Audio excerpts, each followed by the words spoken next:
l'ordre. Chers collègues, nous sommes le comité des droits internationaux de la personne du comité permanent des affaires étrangères et du développement international. And international development. This is meeting number 64. We are April 21st, 2015. Continuing a study is the wrong way of putting it. We have had another hearing into the human rights situation in Vietnam. That was unfortunately a meeting which suffered from some technical difficulties with the audiovisual connections. It was most unfortunate. Today we have a second meeting, and with us today is Do, who is the chairman of Viet. Welcome to our subcommittee. We're very glad to have you here. I'll invite you to begin your testimony. Once you've completed your testimony, we will then turn to the members of the subcommittee to ask you questions. The length of each round of questions and answers will be determined by how much time we have left. And I'm going to ask the members of the subcommittee, if any of them have to leave early because of the fact they have to go to a different building, please let me know and we may adjust the order in which the questions are being asked and answered in order to allow ourselves a full amount of time while still making sure that everybody who has a question to ask gets the opportunity to do so. With that being said, Mr. Do, I turn the floor over to you, please. Thank you, Mr. Chairman. Good afternoon, Mr. Chairman, distinguished members of Parliament, and ladies and gentlemen. First, I would like to thank the Subcommittee on International Human Rights for holding this meeting and for giving me the opportunity to speak about human rights situation in Vietnam. Now, at the end of the Vietnam War in 1975, Canada graciously received many Vietnamese refugees and provided them with a new home. And for this kindness and generosity, we would like to express our deepest gratitude to all of you. April 30th will mark the 40th anniversary of the end of the Vietnam War. We must examine how 40 years of communist rule has affected the people of Vietnam. Since 1975, the Communist Party of Vietnam established one of the most repressive and corrupt regimes in our history. Immediately after taking control of South Vietnam, the Communist Party sent hundreds of thousands of people into prison camps, where thousands died from torturing, starvation, diseases, and exhaustion from extreme labor. From 1975 and well into the 1990s, the reign of terror drove many people into a mass exodus from Vietnam. Of those who tried to escape by boat, many perished at sea or fell victim to pirates, including hundreds of women and young girls who were raped or kidnapped. But perhaps the most glaring aspect of their 40-year rule is their abysmal human rights record. And for today's meeting, I would like to offer my presentation on 5 key areas. First is freedom of expression and information. In Vietnam, the state controls all print and broadcast media. Foreign news and television shows are censored before they reach the Vietnamese audience. The government silences critics through police intimidation, harassment, arrest, court convictions, and severe prison sentences. According to Reporters Without Borders 2015 Press Freedom Index, Vietnam ranked 175th out of 180 countries. In September 2013, the government passed Decree 72, giving the state sweeping powers to restrict speech on internet blogs and social media. In January 2014, they passed Decree 174, putting in place harsh penalties for social media and internet users who voice, in quote, anti-state propaganda or reactionary ideologies. The government also uses DDoS attacks to shut down opposition websites, spyware and malware to hack into activist computers. According to Freedom House, they also employ thousands of public opinion shapers who spread favorable state propaganda on the internet. The top 2 recommendations for Vietnam from the UN Universal Periodic Review in February of last year were: number 1 is to create conditions favorable to the realization of freedom of opinion, expression, and association. And number 2 is to ensure that freedom of expression was protected both offline and online, and to enable unrestricted access and use of the Internet, and allow bloggers, journalists, and other Internet users and NGOs to promote and protect human rights. Second area is to freedom of assembly and association. The government of Vietnam bans all political parties, labor unions, and human rights organizations independent of the government or the Communist Party. The authorities require official approval for public gatherings and refuse to grant permission for meetings, marches, or protests they deem unacceptable.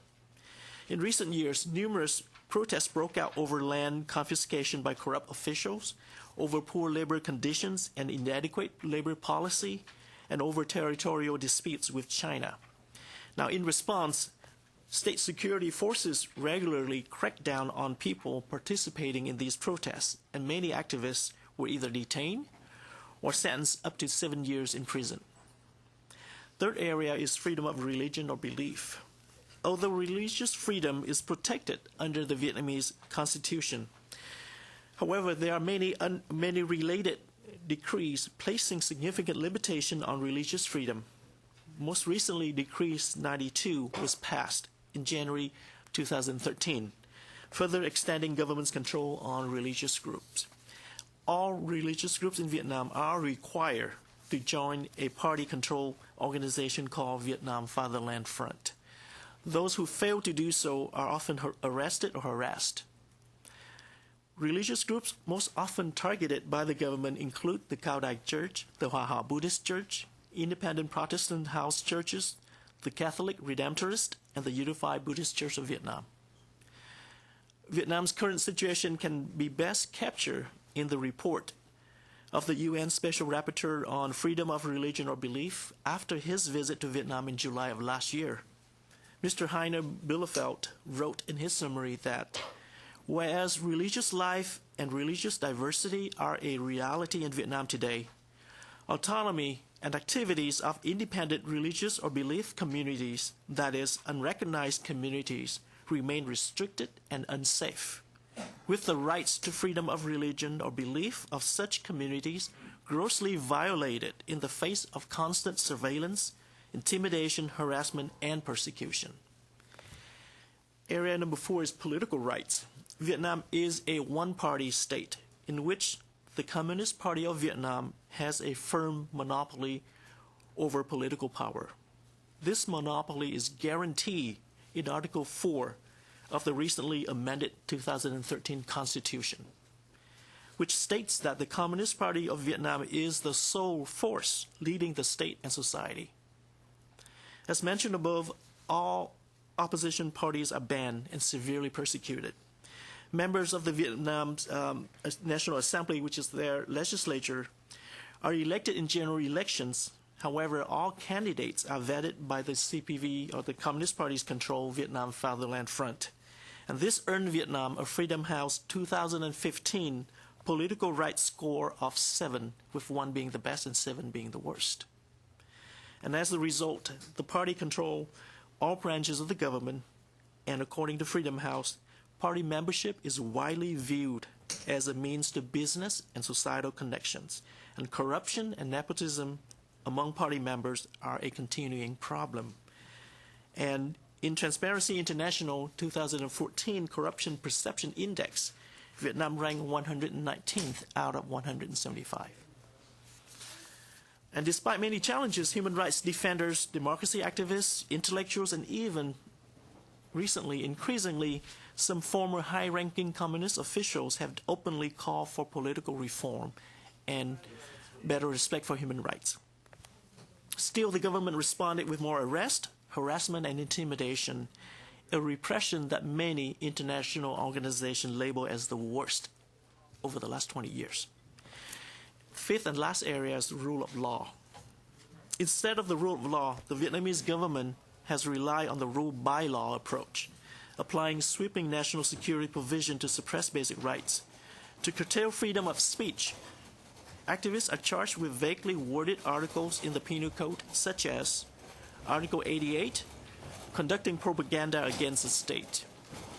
Article 79, subversion of the people's administration, and Article 258, misuse of democratic freedom to attack state interests and the legitimate rights and interests of organization or citizens. In addition, Vietnam's judiciary is under the control of the Communist Party, and in politically motivated cases, trials are often conducted hastily and routinely lack the impartiality required by international law. Vietnamese law also authorized administrative detention without trial, deeming peaceful dissidents as a threat to national security and placing many under house arrest. To avoid international criticism, authorities have sometimes applied non-political charges, such as tax evasion, to jail high-profile activists. As an example, in the 2014 Human Rights and Democracy Report, the United Kingdom Foreign and Commonwealth Office classified Vietnam as a country of concern, with the following observation. There is a lack of transparency and accountability throughout the legal system. We are concerned that the state uses the courts to punish dissidents by prosecuting them on unrelated matters.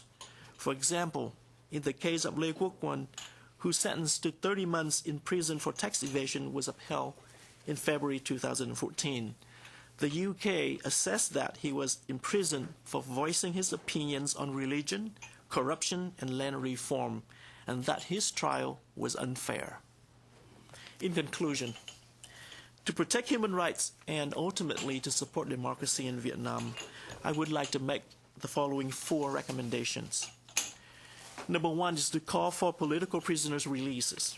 I urge that the government of Canada joins the UN 2014 Universal Periodic Review in calling on the Vietnamese government to immediately release all political prisoners held and those held for peaceful expression or religious beliefs. It is estimated that there are currently hundreds of political prisoners in Vietnam.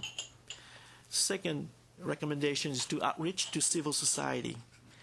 The Canadian Embassy in Vietnam should meet with and support independent grassroots organizations, especially those advocating for social reform, legal reform, and human rights. In addition, engaging with human rights defenders and the relatives of those in prison would be very helpful. 3 is focus on legal reform. The government of Canada can insist that the government of Vietnam abolish Articles 79, 88, and 258 of the Penal Code and Administrative Decrees 72, 92, and 174. Canadian embassy officials should request to attend political trials and insist that the government of Vietnam respect the right to assemble, to exercise free speech, and to form civic organizations. Fourth and last recommendation is to integrate human rights into the overall bilateral relationship. The government of Canada can incorporate legal reform and internet freedom into the agenda for promoting higher education and trade with Vietnam. Develop a roadmap linking human rights improvements with closer economic and security ties, and continue to raise human rights during all parliamentary and executive branch visits to Vietnam. Ladies and gentlemen, for many years, the international community, especially the Canadian government and people, have been supporting human rights in Vietnam. And we thank you for all you have done. We believe that a free and democratic Vietnam, where human rights are respected, is in the best interests of the Asia-Pacific region and beyond. We ask for your support in bringing human rights and freedom to our country so that Vietnam can become a reliable and strong partner for a safe and prosperous Southeast Asia. Thank you again for having me here today. Thank you for your testimony. Colleagues, that was done in such a timely fashion. Thank you, Sonia. We have more time than we have at some previous meetings for each round of questions. I think we can get away with 7-minute rounds of questions and answers, and we'll start with Ms. Graywall. Thank you, Chair, and Mr. Doe, thank you very much for your testimony today and for very concrete recommendations to the subcommittee as to how we should proceed. The Vietnamese government continues to be a violator of a broad array of human rights and is among the worst violators of religious freedom in the world. The international community must exert pressure on the Vietnamese government to cease these abuses against its own citizens. So I'm particularly concerned about the trafficking of women, men, and children around the region.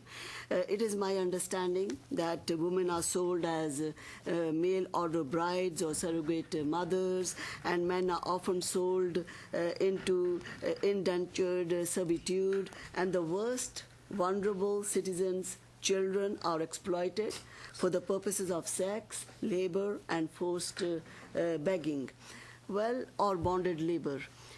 Could you provide our committee with an additional information about human trafficking? Yes, it is a huge problem in Vietnam.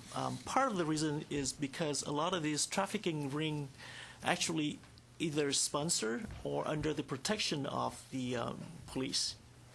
As you may have guessed, being a very corrupt system, the police, local officials are very much involved in all this trafficking activity.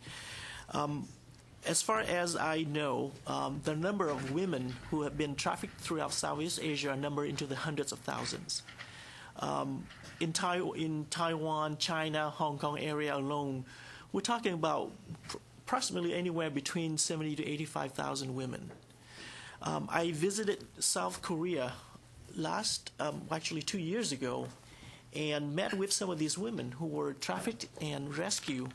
And the estimate by the South Korean government is anywhere between 45 to 50,000 women trafficked from Vietnam into South Korea. So it is a huge problem. We've been trying to work with many international NGOs to address the issue. However, it's hard to deal with this problem because it's originated from Vietnam, and like I said, at times under the protection of the police and local government official. So it's very hard to put an end to this problem because it's, if we don't have the cooperation of the government of Vietnam, then it's very hard to deal with. Now, as far as children is concerned, I'm not as familiar. However, I am very familiar with children trafficking to neighboring country, like especially to Cambodia. I don't have a lot of information about children being trafficked elsewhere, but in Cambodia, I do have quite familiarity with the area.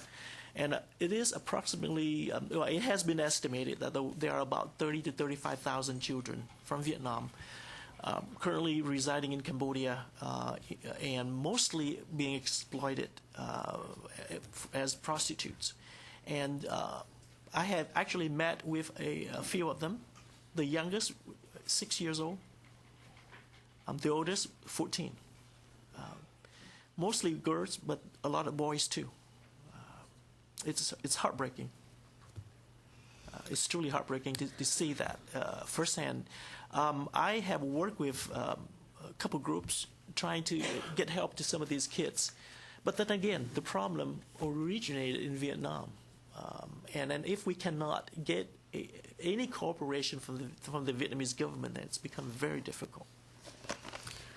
Well, I'm also really troubled by the persecution of religious minorities across Vietnam, government seizure of lands, particularly those belonging to religious or other minority groups, the resale of lands belonging to churches and temples, and the infiltration of religious organization by government agents. They demonstrate a contempt of religious freedom. So people should be able to practice their beliefs without fear of punishment or persecution by government officials. So in terms of the religious persecution, is it all kind of religions or is it a particular religion that is singled out as well? Is it possible religion is just an kind of an excuse for political persecution? Could you please put light on that?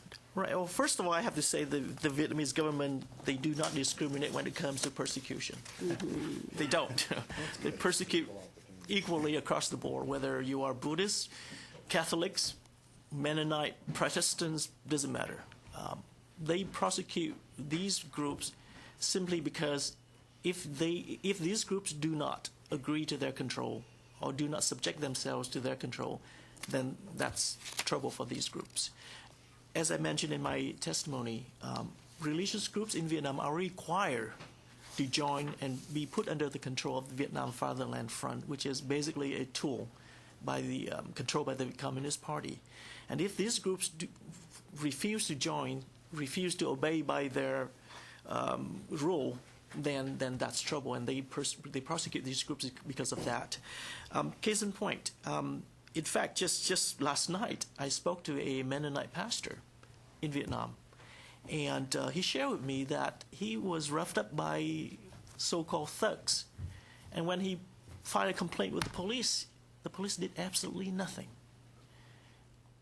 Now, whether these thugs were actually hired by the police or not, it's we can all assume that it's because it is a common occurrence in Vietnam that police actually hire thugs to do the dirty work for them, to harass people, to beat up people. So, to sum up, prosecution because they want to control, and if you don't subject your group to their control, then they will not allow that. I'm afraid that's all the time we've got, Ms. Clearwell. Yeah. We'll go now to Mr. Marston. Well, thank you, Mr. Chair. And Mr. Doe, I want to commend you for the comprehensive testimony. You have condensed into a very small area some significant issues for us to consider. Listening to you talk about the trafficking in children, being a grandfather with 9 grandchildren, and you could imagine for a moment where my imagination took me and the horribleness of this. But you spoke several times in your testimony about police corruption. One of the things I didn't hear in your testimony is how is that police corruption connected to the national government, or is there a space between them? When you have a national government that is supportive to those kinds of actions, it makes it very difficult because clearly they don't have a conscience at that point. Is there an opening there for us to address this issue through their national government? Thank you.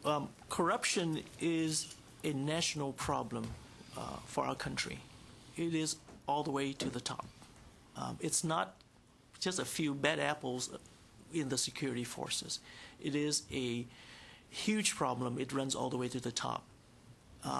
It's common knowledge in Vietnam right now. All the top leaders are very corrupt. Their families, their children, their wives, their cronies. They build them around themselves circle of supporters who they basically benefit from their position. Thanks to the recent infighting within the top leaderships, news and information have been leaked out to the extent of corruption by the president, by the party chief, by the prime minister. They even document or showcase pictures of their lavish lifestyle for everybody to see. So I think the problem is not at the local level. It's all the way to the top, all the way down. Well, again, beyond your testimony, the facts that you've given us in the brief you've left us, we would sit here as parliamentarians with the Canadian government thinking in terms of where Canada could best intervene. And as you know, Canada's part of the Trans-Pacific Partnership negotiations that are going on right now, and so is Vietnam. I would say that neither party is actually the core of those negotiations because of who else is involved. But it strikes me that that's a particular avenue of at least sidebarring and addressing some of these issues and highlighting the fact that we need to have, as part of any agreement, that we have human rights written into the agreement, that labor rights are written into the agreement. We've expressed concerns over the last number of years of the agreements Canada's entered into that hasn't happened. Do you have any particular measures you think should be reflected in that Trans-Pacific Partnership Agreement when it comes forward? I think you mentioned labor rights. I think the TPP would be a great venue to push forward issues about labor rights. Also, issues about human rights wherever appropriate. An issue of legal reform. It's hard to do business with a country where the legal system is so corrupt and so convoluted and up for interpretation by whichever ways the government wants. So a legal reform, labor rights, and human rights, I think those are the three key areas that I think would benefit greatly if we can use the TPP as a venue to push us forward. The other area of concern is the drug detention centers. We have seen in some countries that the so-called war on drugs was actually used by totalitarian-type governments to persecute their own people and mistreat them in many and actually kill them in many instances. Do you have any information regarding the treatment of detainees in these centers? Generally speaking, treatment of detainees or prisoners in the Vietnamese prison system is very poor. I have done some work with a number of activists inside Vietnam who are trying to compile a report on prison condition in Vietnam, not just political prisoners, everybody. How poor and how inhumane the prison system in Vietnam is right now. So I'm hoping that once we have that report compiled, perhaps as a follow-up, we can share with the subcommittee as to the findings of that report. But as I said, generally speaking, prison condition in Vietnam is very poor. Now, especially political prisoners or prisoners of conscience, they are frequently subjected to mistreatment, denial of needed medical attention, torturing, and the government even employ the tactic of putting these political prisoners in the same cell with HIV-infected people. And that's the kind of treatment that these prisoners of conscience are subjected to. How's my time, Mr. Chair? Yeah. Perfect. One of the areas that you implied or were actually fairly direct on is the corruption throughout the system. And you alluded to judges. Would you say it's 100% the judges are under the thumb of this government and are not having any latitude in their decision making? An example would be if they're repressing the media, if they're repressing bloggers, are they using the judges themselves as tools to do that, or just the system in general? Yes, the judges are appointed by the government. They are under government's control. I have yet to see any judge in Vietnam deviate from what they are told to do. Yeah, I was hoping for something a little better than that. When you lose your judiciary in any country, the rule of law, then it's an open market for people who want to violate accepted laws, even though you may have a statute that limits what they're supposed to do and that the judges are supposed to enforce.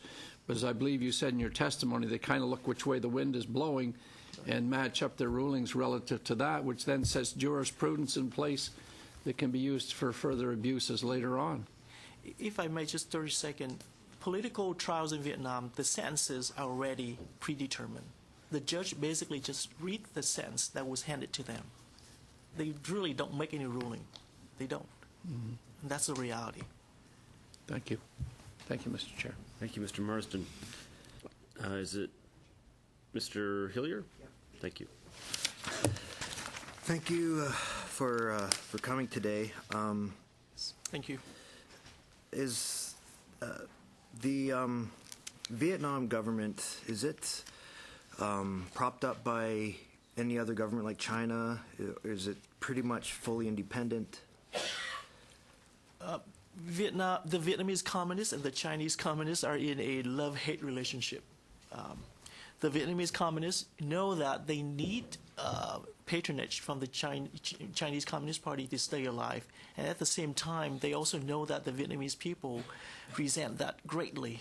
And so they try to walk a fine line and tiptoeing But to make a long story short, yes, they are under heavy influence from China. But however, on the surface, they would try their very best to put on a good face that no, they're not under the control of China. Okay, and how much influence do they have on the neighboring countries? After the Vietnam War, around this time of the Vietnam War, it seemed like a lot of the countries in the area were falling under communist regime, and a lot of them were not independent of each other. How is that today? Is the surrounding countries influenced by Vietnam? I would say immediately after the end of the war, Vietnam, the Vietnamese Communist Party they did enjoy for a long period of time much influence, if not control, over Laos, the two neighboring countries, Laos and Cambodia. But by my assessment, Cambodia is slipping away from their control. Laos is still pretty much heavily influenced by the Vietnamese government. Now, why? I think part of the reason is because China is also they have been investing a lot in Cambodia, and the Chinese influence in Cambodia, I noticed that had been growing significantly, and that could be part of the reason why it's being pulled away gradually from Vietnam. Vietnamese presence in business, workers, and Vietnamese influence over the Cambodian society, I noticed over the last 5 to 10 years, had dramatically declined, but not so much in Laos. While Cambodia is getting some independence, is it also becoming more free and more respectful of human rights? Or well, I'm not sure how would we classify Mr. Hun Sen's government, but at least at the ground level, the people of Cambodia enjoy more freedom than the people of Vietnam. By all means, I think by traditional Western democratic standard, I think the current Cambodian government doesn't really quite measure up. However, if you, relatively speaking, compare the two society, I am sad to say that, and happy for the Cambodian people, and I'm sad for the Vietnamese people that we do not have the same kind of leeway or flexibility as the Cambodian people is enjoying right now. The reason I'm asking about the neighboring countries, you also talked about South Korea being a destination for a lot of the human trafficking. And as difficult as it may be to address some of these issues in Vietnam itself, how much can be done through working with neighboring countries? I have to say the Taiwanese government and the South Korean government have been very supportive. I do not myself work directly on these issues, but I have associates, and I know groups who work on these issues. And in my communication with them, they do enjoy quite a bit of support from the Taiwanese government and the South Korean government on this issue. I have to say that. Now, for cases in China or Hong Kong, as you may have guessed, we really don't have much. We don't have much of the ability to penetrate into that particular area to resolve the issue. So we basically contain our activities in Taiwan and South Korea at this point. Should we be putting it? You gave us 4 recommendations for how we can respond or work with the Vietnamese government itself, but how much effort should we be putting on countries like Cambodia or even China to bear some influence on the Vietnamese government?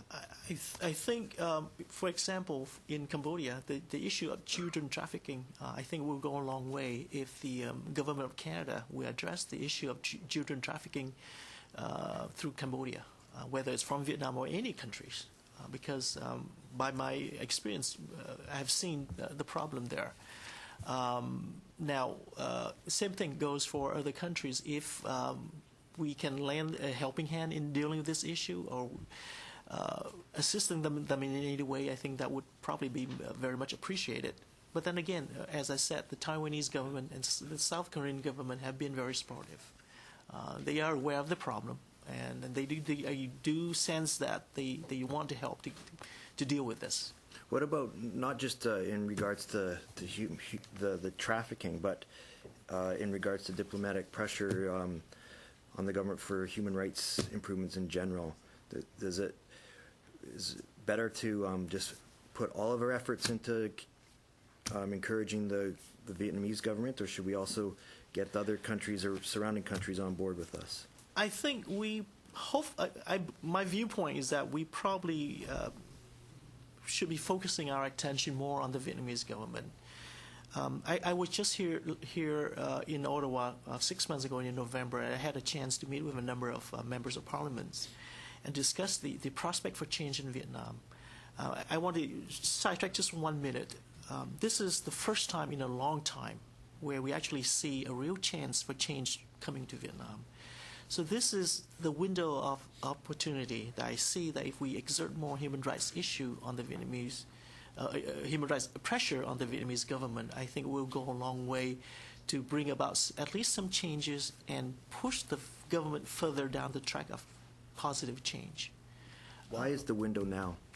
Because they are experiencing unprecedented problems and pressure, both externally and internally.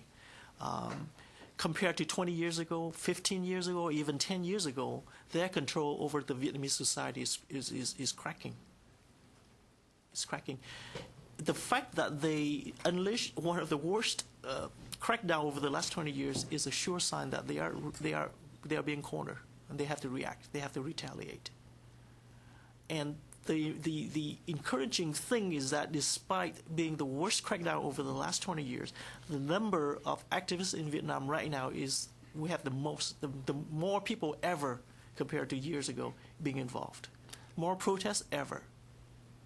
People are being less afraid to speak out. People are pushing back.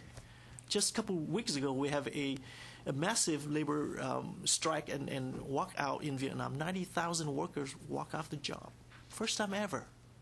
People are pushing back. And we can clearly see that if you compare now, 2015 to 2005, it's clear. They're being pushed back, and they are retreating. Thank you. Let's go to our next round. Professor Kotler, please. Thank you, Mr. Chairman. I want to begin by commending our witness really on the well-organized testimony regarding human rights violations in Vietnam and the specific recommendations that you've offered us. I also want to commend the excellent work of the Vietnam International Coalition. I've had the pleasure of meeting with you and members of your group, and we've been the beneficiary of your work.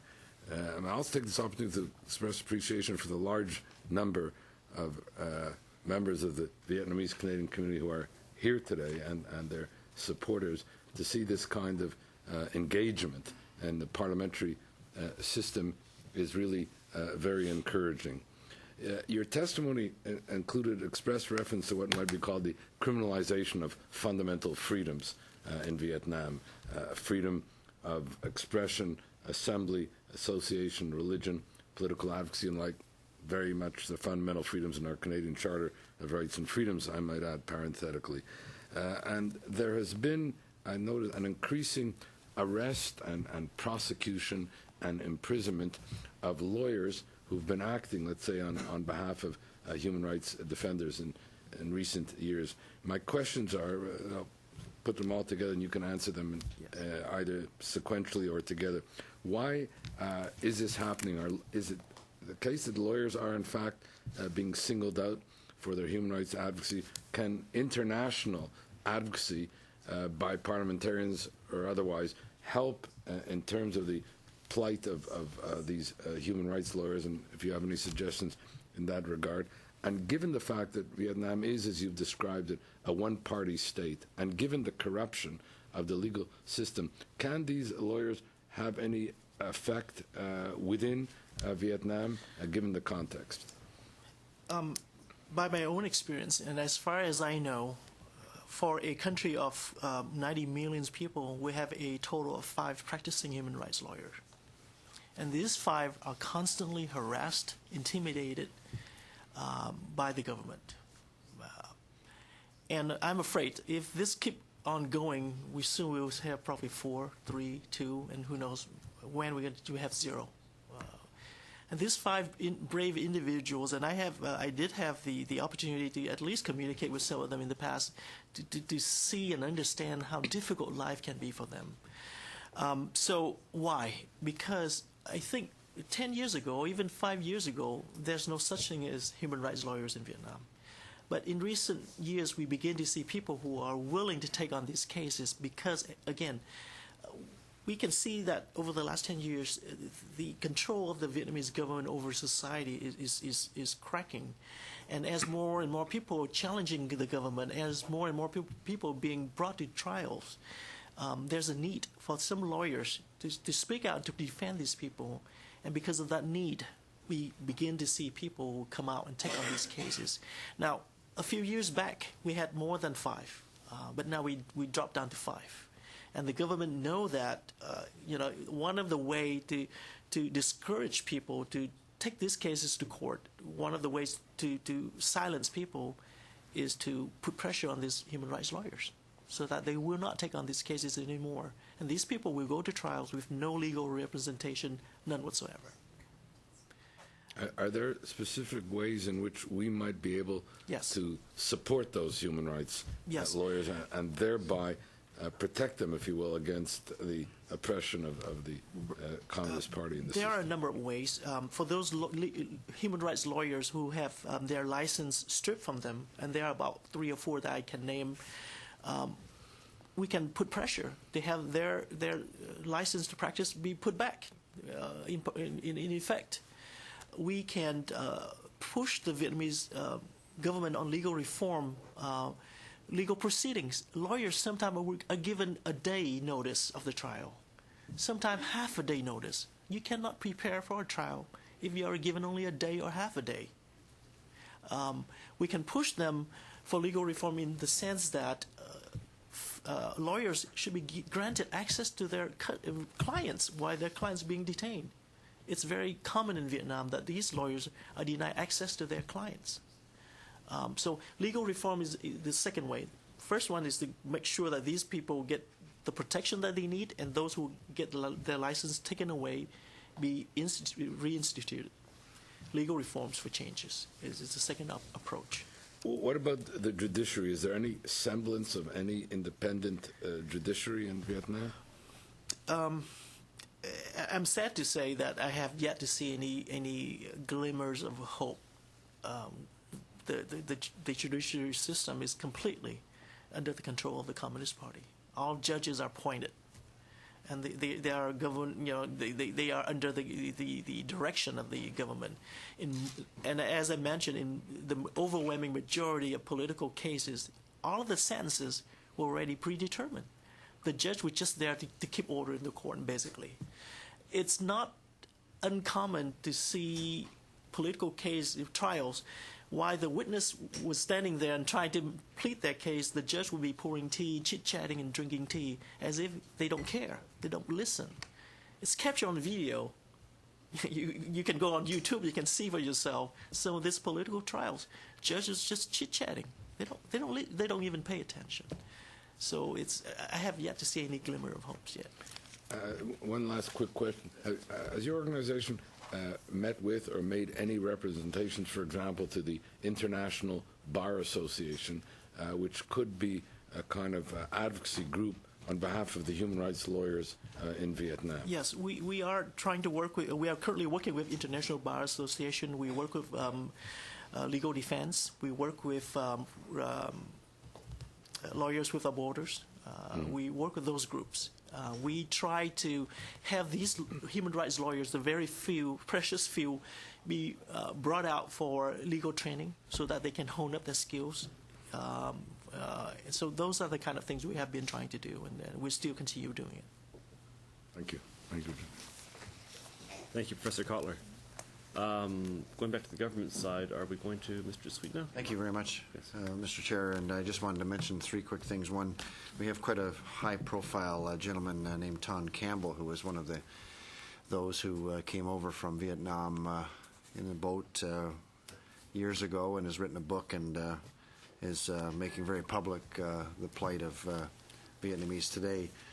Also, we have a champion in Hamilton, Reverend John Smith, who was part of working, really leading the group that brought many of the Vietnamese here when they were evacuating Vietnam, and are now living here with very successful lives. And just want to echo the comments of my colleague, Professor Kotler, that very impressed. I think this is probably the largest diaspora that we've seen at a committee meeting, so it represents the dedication that you have for your brothers and sisters back home, and to bring a greater level of independence and freedom for them. So commendations to you.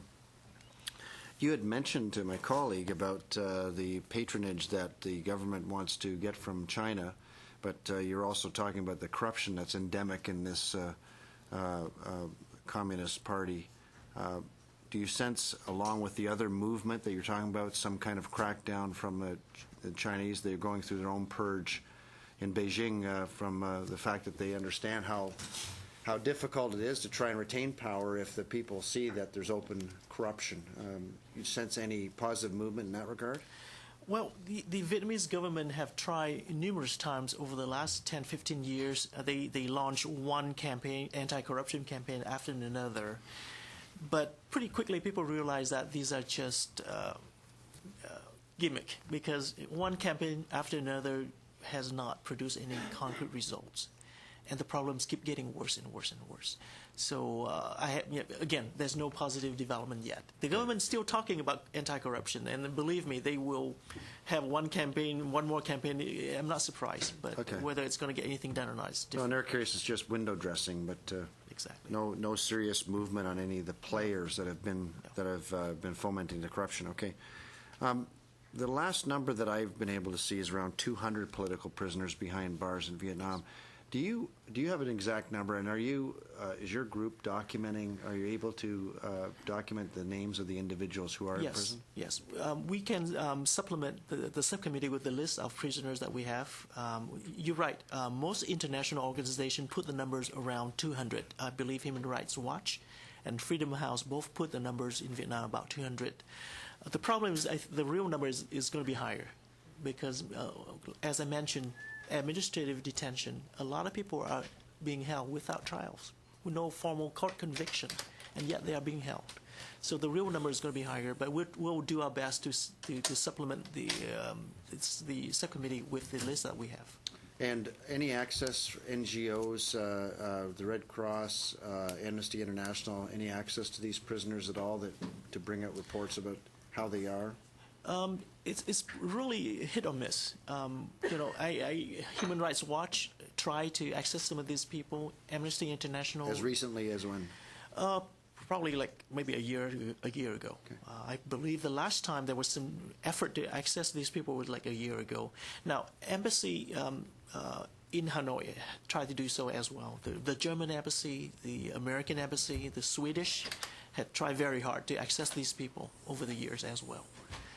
So not just NGOs, but some embassies have done their part. Yeah. Okay. Okay, I'll come back to that in a second. There's another question that I wanted to ask you. Is there still a large migration out of Vietnam? Or is the Communist Party preventing that as well? There has been still people trickling out. In fact, I was just over in Australia last month, and there are right now in Australia, if I'm not mistaken, more than 1,000 Vietnamese refugees waiting for asylum. And are they being processed by the UNHCR? I'm sorry? Are they being processed by the UNHCR? I believe so. In Thailand, there are hundreds, if not close to 1,000 Vietnamese refugees seeking political asylum in Thailand. So, yes, people are still trying to leave Vietnam. Not as large of a scale like during the 80s and 90s, but there are still people trying to leave Vietnam as of today. And they would in Thailand they would be intermingled with Burmese as well, and right. And they are being handled by the UNHCR. Yes, yeah. Okay, thank you very much. Thank you. Thank you. We turn now to Mr. Benskin, please. Thank you, and echo the comments of my colleagues, and one, welcoming you here, and welcoming the significant contingent of the Vietnamese community or Vietnamese Canadian community here today.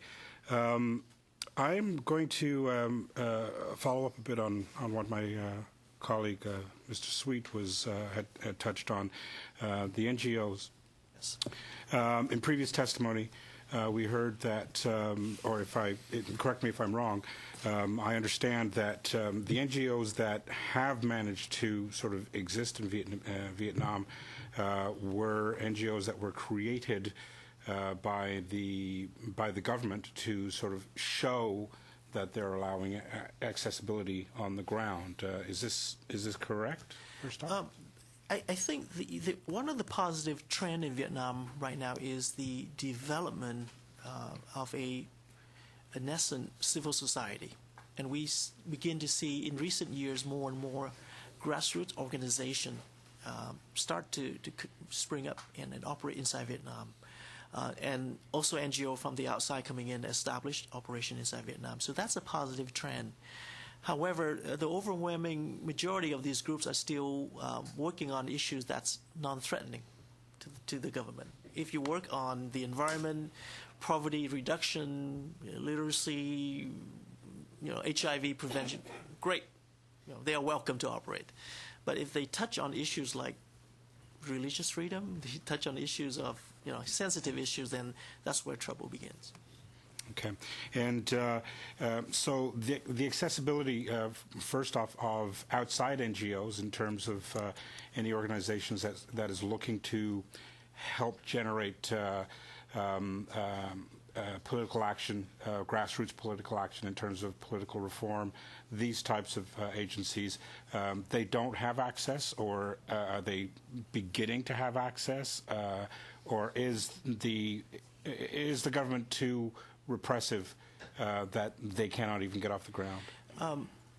I want to use one example. I understand that the Swedish government and Swedish NGO have been pushing forward with legal reform in Vietnam for quite some time, and there are projects and NGOs, Swedish NGOs operating in Vietnam, working on legal reforms, and the government will allow that to a certain extent.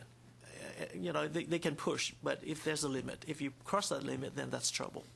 So to sum up, I think the government of Vietnam today they're smart enough to know that they need to put on at least their best face, and they will allow certain activities, as long as those activities do not cross a line that they draw. And if you cross the line, then you have to close up shop and leave. We're also hearing testimony on the issues, the human rights issues, due to the political situation in North Korea, for example. And one of the things that has been mentioned numerous times is getting information to the people. In North Korea, information is trickling in on thumb drives and things of this nature to the people, and it's building that encouragement. We've talked about you've talked about the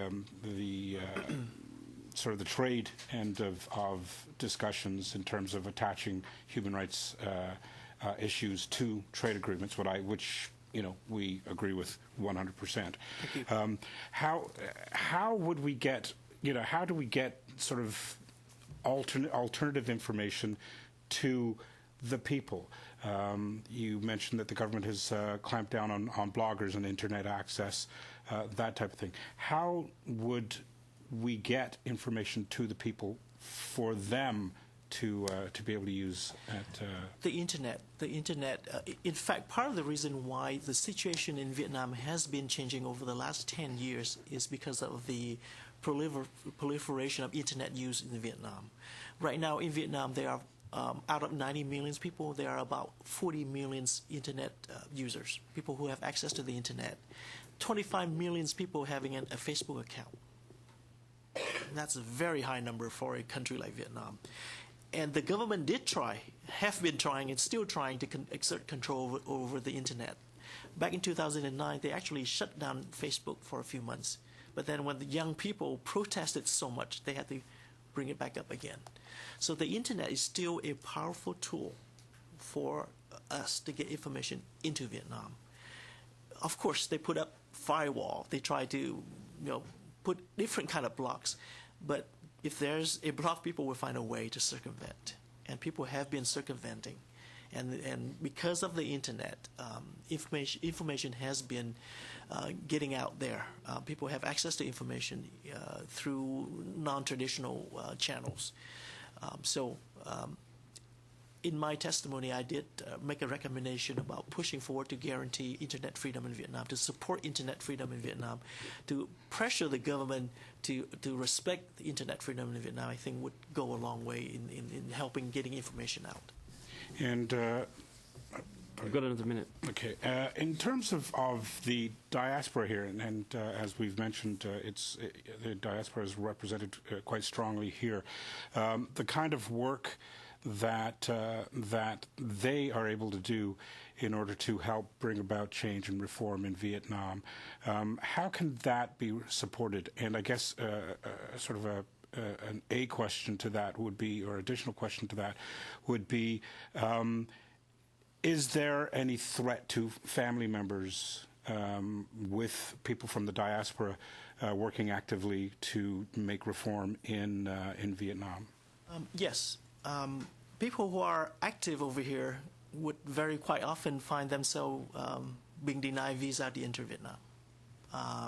Numerous cases, people, even after getting a visa to enter Vietnam, we get stopped at the airport and get sent back out right away, numerous times.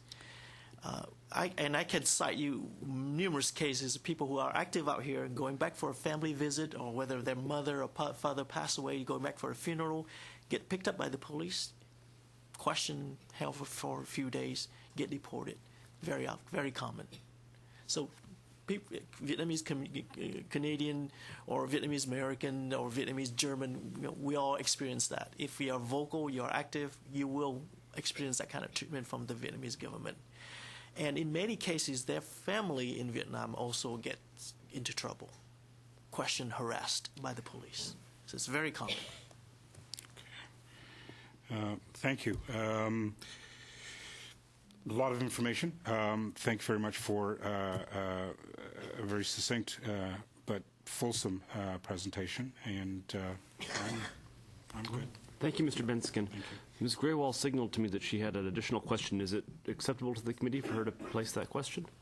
Okay, go ahead, Ms. Graywall. Thank you, Chair, and it's a very small question. Well, is the government of Vietnam sensitive kind of to the actions we would take here in Canada with respect to human rights? I'm sorry, could you repeat that again? Is the government of Vietnam sensitive to the actions we would take here in Canada with respect to human rights? And I would say yes. The Vietnamese government, generally speaking, they are very sensitive to international pressure. They are. They recognize that they have a need to integrate with the world economically, security-wise as well. So they are very, very much sensitive. And if we keep pushing and pushing, keep exerting pressure whenever we can, I think it would definitely help, and it has been helping. Imagine if there's no pressure, none whatsoever, things would be 10 times worse, if not 100 times worse in Vietnam. So yes, we need that very much. Yeah. Thank you. So thank you very much. I wanted to ask Mr. Do, before you leave, you mentioned sending us an updated list of prisoners of conscience. Yes. If you could pass that on to our clerk, he'll make sure to distribute it to all the members. And just to be clear about this, there's an open line of communication. You need not send only one list. If you find that you require further updates, if information changes, you can send that along as well, and it will continue to be distributed to all members.